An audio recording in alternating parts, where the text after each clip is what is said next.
message was one of, Okay, I had to start a new recording because it stopped recording, so we're gonna have two people instead of one, but that's okay. Okay, so we are back on prophecy. Jane wanted to share something. What was that? I should redo what I said. Start over. Yep, they weren't with us. Okay, but prophecy in the biblical tradition. Where are you? Page 23. Thank you, page 23. First paragraph. Prophecy in the tradition, biblical tradition, is not exclusively or even primarily about making pronouncements and predictions concerning the future. Rather, prophecy is speaking words of comfort and or challenge on behalf of God to the people of God in their concrete historical situation. Old Testament prophets were called by God sometimes in the context of a visionary experience. See Isaiah 6 and Ezekiel 1, to proclaim the message that God gave them, usually in the form of various oracles that were later written down, but also occasionally in visions and often in poetic or symbolic language. Whatever the form, the message was one of judgment on them or on their oppressors, or salvation, and usually both. I think that's very poignant. So how does that fall on you? I mean, those of you who have heard me preach have heard me say that over and over again about what prophecy is not and what prophecy is. I'm reading Jeremiah right now, and and I just finished Isaiah, and this is absolutely perfect, because it's a calling of a right now, what you need to do. As you said many times now, it also, with Jeremiah's case, is a future thing, because they do lose, the Babylonians do come and get them. One of them does. I told you, I know the stuff, I just don't know the chapters. Yeah. So Jeremiah is both giving them the challenge, and it's a right now thing too, because they are being attacked at the time, and then he is taken prisoner. So let's talk about how things get recorded in history or something else, and that's You got another thing up there. yeah, and that's Ezekiel 1. A story doesn't get, I mean, why would you write a story if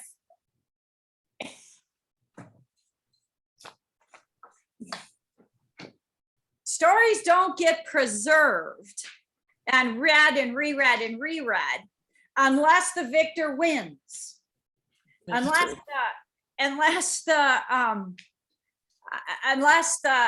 So if somebody says it's going to be this way, and somebody else says it's going to be this way, and then somebody else says it's going to be this way, the only one we're ever going to hear about is the one who gets the guess right.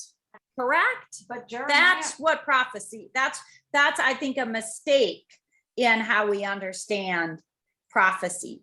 Jeremiah does not win. They do not win here. Well, I mean, but it's the story that Gets told. It's the story that, I mean, it is about the winners, but it's also about the one that happens, right? You don't preserve the story that doesn't happen. So I see preserve it, because I just read it where I was reading today, and the poetry in it is. Yeah, I mean, I'm not suggesting that it's. He is suggesting this is happening now. Well, so Near future. Well, am I hearing what you're saying is, like, we had all these dates that people said Jesus is coming back on these dates? Well, we've all forgotten what those days are because it didn't happen. because it didn't happen. None of that. Right. None of that's gonna get. If they prophesied that he came back yesterday and he did, we'd be talking about it forever. Right. Right. Is that your point? That's my point. Okay. Can you say that? Well, and I think that our tendency is to look on prophecy as fortune telling. Yeah, It's not. Which is it is not. Right. Right. the role of the prophet is to call the people to repentance, to change their way, to repair their relationship with God and with others. And the prophet will say, if you don't do that, then this is going to happen, or this is going to happen, or this is going to happen. Which one of those stories is going to get preserved? The one in which it happened. I see. Well, and that's interesting because the Old Testament readings for morning prayer right now are from 2 Kings. Yes. And that's the story of what happens when you don't listen to the prophets. Yeah. That's also what gives birth to the stories that where there's the prediction that it's going to be this way. And so they enlarge all of this. Well, And make if that's sure. in fact what happened, then that story gets embellished, That's what I'm right? saying. The embellishment is what I'm talking about. Right, because they were right. They happened to And be. boy, They this were the does- lucky ones to be right, Boy, or this the does- unlucky ones, depending on which way you look Boy, at it. this does get And embellished. predictions keep on coming then. Fuel for the fire. It is calling people back to the community. Exactly. Yes. Exactly. The prophet, Michael says, is calling the people back to Yes. community. Exactly. With God and each other. With God and with each other. Yes. That is exactly right.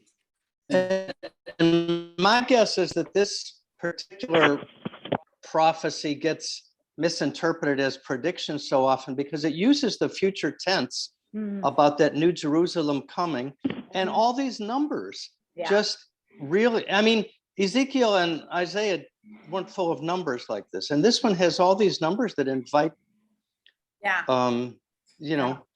it's like a treasure hunt. Well, and why did the author use that?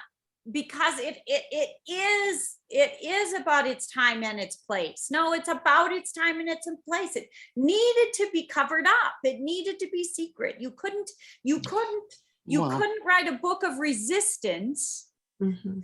to an empire and let that empire know what you're up to. We have to be on symbolic terms. That you're Michael's not believing this. what? Michael has this quizzical look on his face. Because I think most of the same stuff could have been written without the numerology in it. Yeah. Well, it was the numerology part of that culture that John was in. I mean, was there a lot to do with? I mean, I don't know. I'm asking. I have a book that might be able to tell us a little more about that. I'll pull it out for the next time.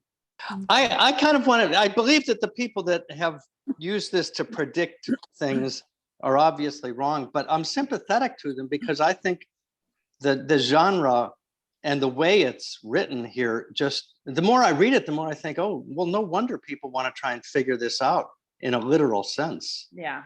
Yeah. I think it invites it. It's like a puzzle to be solved. Yes, a puzzle. I should have read this before. Let's hang on to that because What do we want to do for next week? Because Okay. like 2 minutes away. so we got to finish this chapter. Let's finish this chapter. Okay, So starting at Continue with prophecy. continue with what this actually is and the author and date. Okay. This is going to take 1,000 years. It is You know how often we all speak that way Maybe all the just time. 40, Michael, maybe just 40. There is an end in sight. Okay. I don't know. I'm Maybe there's a hopeful. I'm very hopeful. Maybe we can move faster sometime, but I think this groundwork is so important. We need to get the date based. And when we So- get done, we'll still be wondering what's going on. Okay, guys. But We we're being will. responsible about it. That's right. We will see you next time. Okay. Bye. Bye. I didn't have it yesterday.